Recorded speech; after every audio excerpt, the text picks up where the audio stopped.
Assalamualaikum warahmatullahi wabarakatuh. Perkenalkan, nama saya Husniatus Syifa. Saya dari Universitas Hafsawati Zainul Hasan Genggong dengan prodi S1 Keperawatan semester 7.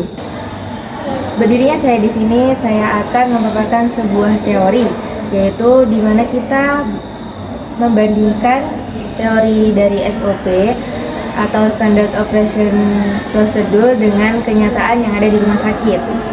Yang pertama, kita membahas SOP terlebih dahulu sesuai dengan konsep penerimaan pasien baru.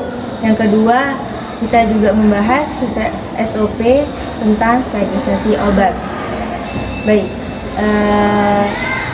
yang pertama kita bacakan terlebih dahulu, yaitu SOP dari penerimaan pasien baru. Baik, di sini yang pertama kita bahas terlebih dahulu ya, SOP tentang penerimaan pasien baru. Apa sih SOP tentang penerimaan pasien baru ini? Di sini saya mengambil penerimaan pasien baru di ruang instalasi rawat inap, yaitu dengan pengertian nih, menerima pasien baru di ruang instalasi rawat inap yang berasal dari IGD maupun poli umum untuk dirawat sesuai kondisi pasien. Pasien segera memperoleh pelayanan kesehatan sesuai dengan kebutuhannya. Kemudian tujuannya apa sih? Tujuannya sebagai acuan untuk menerima pasien baru yang ada di rawat inap. Tujuannya tadi kan sudah diomongkan tuh ya. Kemudian kita ada tata cara gimana sih pelaksanaan sesuai SOP penerimaan pasien baru itu. Yang pertama nih, perawat IRNA atau rawat inap ini menerima pasien dari IGD atau poliklinik dan memperkenalkan diri. Kemudian yang kedua, yaitu pasien dan keluarganya diterima dengan ramah. Kemudian yang ketiga, serah terima pasien dan rekam medis dari IGD atau poli umum atau poliklinik lainnya. Kemudian yang keempat, kita lakukan orientasi ruangan dan pengkajian kepada pasien.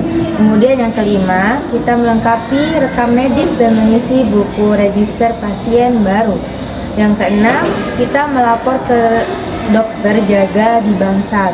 Kemudian yang ketujuh, bila pasien dapat berdiri atau timbang berat badan sebelumnya, penderita dibaringkan. Sebelum pasien dibaringkan, kita mengukur berat badan terlebih dahulu maksudnya. Kemudian nomor 8, selanjutnya kita melakukan pengkajian dan data melalui anamnese yang ada di ruang perawat. Untuk nomor yang ke-8, yaitu kita melakukan pengkajian data melalui anamnese dan pemeriksaan fisik. Kemudian yang ke-9, kita laporkan pasien pada penanggung jawab ruangan.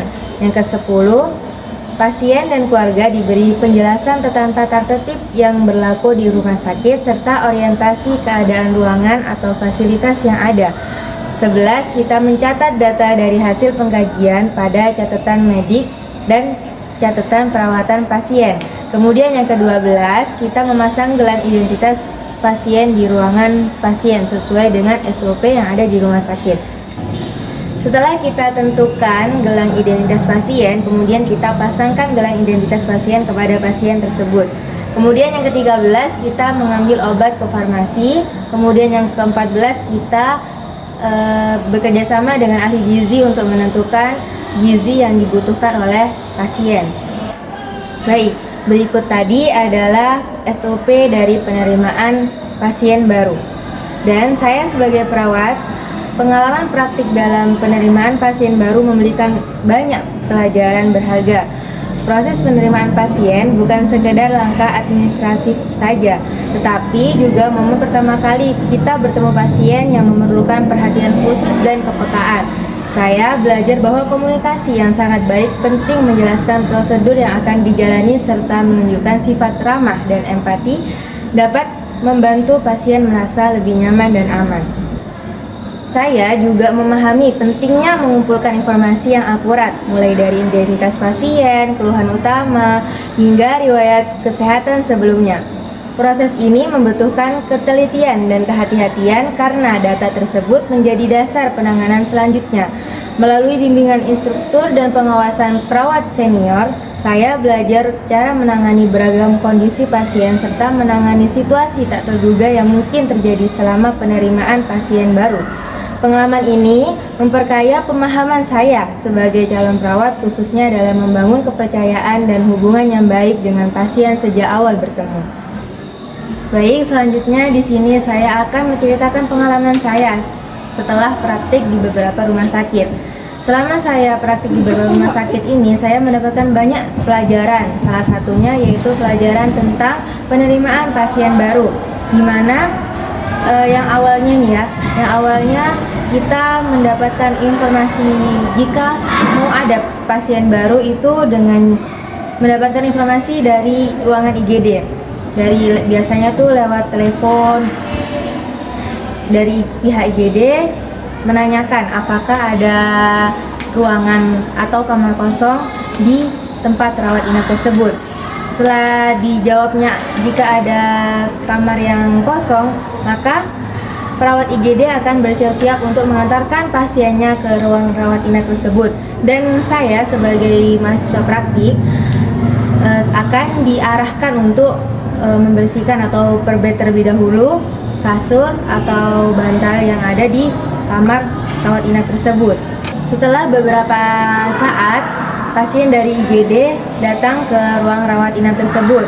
Kemudian dari perawat senior atau biasa kita sebut sebagai mbak-mbak perawat itu mengarahkan kita sebagai mahasiswa untuk membersihkan atau perbed terlebih dahulu kasur, bantal yang ada di ruangan rawat inap tersebut untuk memberikan rasa nyaman kepada pasien.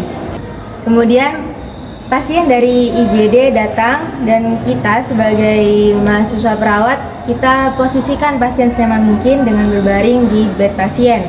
Setelah itu kita ukur tanda-tanda vital pasien, yaitu dari tekanan darah, nadi, RR, maupun suhu dari pasien dengan didampingi oleh perawat yang senior.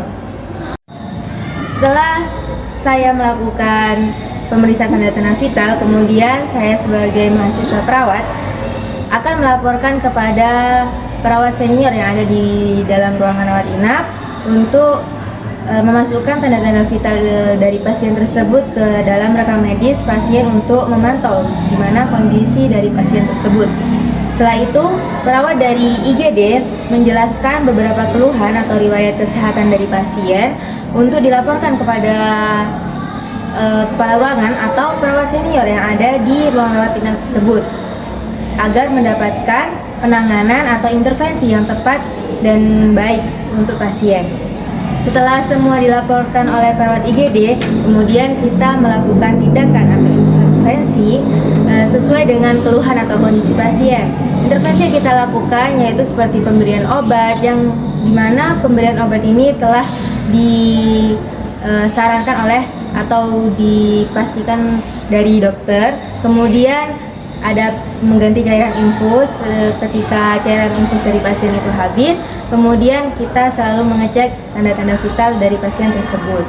Selesai sudah yang tentang pengalaman dan SOP tentang penerimaan pasien baru. Kemudian yang kedua kita membahas tentang konsep teori dari sentralisasi obat, di mana pengertiannya yaitu ada pengelolaan obat di ruangan keperawatan, di mana seluruh obat pasien diserahkan sepenuhnya kepada perawat dengan sepengetahuan pasien atau keluarga pasien dan disimpan di nurse station. Pembagian obat dilakukan oleh perawat sesuai instruksi dari dokter terkait jenis, dosis, dan jam pemberian. Untuk tujuan khusus dari sentralisasi obat sendiri yaitu ada 5, yaitu pertama, mampu meningkatkan pemahaman perawat ruang rawat inap dalam menerapkan prinsip 5T dan 1W. Kemudian mampu meningkatkan keterampilan perawat ruang rawat inap untuk mengelola sentralisasi obat. Kemudian ketiga, mampu meningkatkan kepatuhan pasien di ruang rawat inap dalam penanganan yang sesuai dengan program terapi. Kemudian yang kelima, mampu menangani kepuasan dan kepercayaan pasien serta keluarga terhadap kinerja perawat ruang rawat inap. Untuk prosedur tentang sentralisasi obat ini yaitu dimana yang pertama yaitu memberikan info konsen pada klien atau keluarga. Kemudian yang kedua, melakukan pencatatan pada format sentralisasi obat meliputi yang pertama identitas pasien, 2 hari tanggal penerimaan obat dan menyerahkan obat. Kemudian yang ketiga, nama dan jumlah obat yang diterapkan. Yang keempat, tanda tangan dan menerima obat dan menyerahkan obat. Kemudian yang kelima, menuliskan dosis dan pemberian obat. Yang keenam, menulis jam pemberian obat. Kemudian tata cara yang ketiga yaitu melaksanakan pemberian obat sesuai dengan jadwal yang lebih ditentukan, dan perawat pelaksana tanda tangan serta mengobservasi efek obat yang diberikan. Kemudian untuk yang keempat, melakukan timbang terima obat setiap pergantian shift sesuai dengan sisa obat yang telah diberikan kepada pasien. Kemudian yang kelima yaitu adalah memintakan resep bila obat pasien habis dan yang dilakukan oleh perawat primer. Yang keenam, setelah pasien diperbolehkan pulang, sisa obat akan dikembalikan kepada farmasi. Baik, untuk pengalaman saya tentang sterilisasi obat ini, yaitu ketika saya praktik di sebuah rumah sakit, saya mendapatkan tata cara atau bagaimana sih sterilisasi obat itu, yaitu meliputi yang awalnya kita menemukan pasien baru nih. Kemudian setelah ada pasien baru, di mana perawat senior akan mengkonsultasikan kepada dokter tentang keluhan atau riwayat kesehatan dari pasien baru tersebut. Setelah itu kita akan menunggu jawaban dari dokter. Baik, setelah kita menunggu jawaban dari dokter, kemudian kita mendapatkan jawaban dari dokter tersebut tentang dosis yang akan diberikan atau dosis obat yang akan diberikan kepada pasien baru tersebut. Perawat senior akan meresepkan atau menuliskan resep kepada farmasi untuk memberikan obat yang telah diresepkan oleh dokter tersebut. Kemudian setelah resep itu diinformasikan kepada pihak farmasi, setelah itu kita sebagai mahasiswa perawat diarahkan untuk mengambil obat tersebut di ruangan farmasi. Setelah kita mengambil obat-obat di tempat farmasi tersebut, maka kita akan membawanya ke ruangan rawat inap untuk ditaruh ke rak pasien baru tersebut.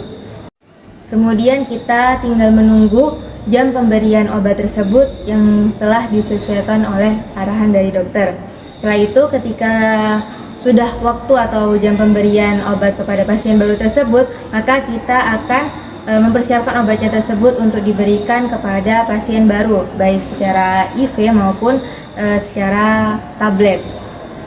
Selanjutnya, kesimpulan dari pemaparan materi atau pengalaman yang saya dapat di rumah sakit tentang penerimaan pasien baru ataupun sterilisasi obat, di sini SOP ini dirancang sebagai panduan ideal dengan langkah-langkah yang sistematis dan rinci untuk menjaga kualitas dan keselamatan dalam pelayanan rumah sakit.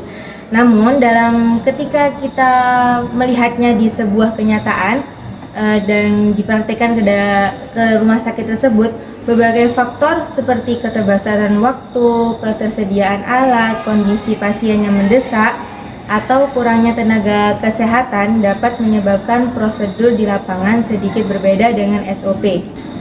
Baik, sekian pengalaman praktik di rumah sakit. Saya memberikan pemahaman mendalam tentang pentingnya SOP sebagai panduan standar dalam pelayanan kesehatan.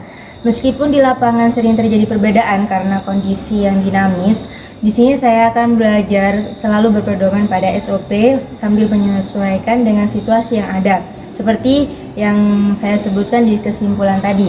Hal ini akan membuat saya memperkuat kemampuan saya sebagai calon perawat untuk menjaga keselamatan dan kualitas pelayanan yang profesional sebagai perawat. Sekian, saya Husnul Syifa. Mohon undur diri, kurang lebihnya mohon maaf. Assalamualaikum warahmatullahi wabarakatuh.